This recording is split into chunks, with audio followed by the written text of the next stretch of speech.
What's happened with the San Diego Wave, the National Women's Soccer League. This is really ugly.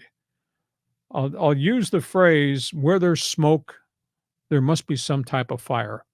The president, Jill Ellis, is under investigation for allowing a toxic workplace environment to continue to operate over the last couple of years with female employees.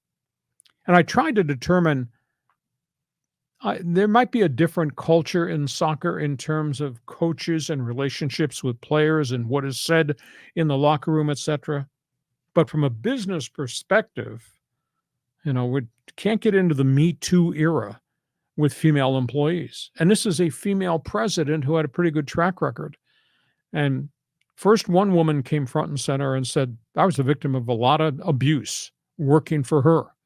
Then a second one came up, and then a third and fourth one have now gone public. So if there's four, there might be more. Where there's smoke, where there is fire. San Diego Waves front office and ownership says, we're doing investigations. We have a third party from outside the circle that's doing investigation. But man, it really sounds like they're circling the wagons, and it's us and the way we operate's okay against them who's saying they were abused. On top of that, they fired their coach a couple of weeks ago who had done a really good job, and they're not winning at all. They are 3-7-6. They've won 3 of 16 games. They're not scoring goals. So the team is really, which came out of the gate here and was very successful.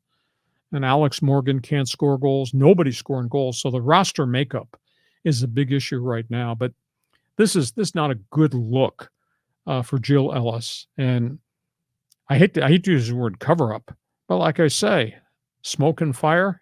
You got one, then you got two. Now you got 4 employees, all female, have said we've all been abused by this person. That's not a good look at all.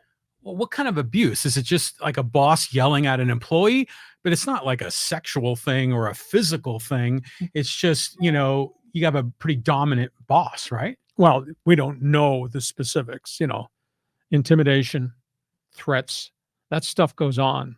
The National Football League had a real serious situation with Arizona Cardinals about a year and a half ago with Michael Bidwill. Right. A lot of front office people left just because of how they were bullied and how they were treated as employees by the president owner of the team. And top 5 executives under Bidwell on the organizational chart all were removed.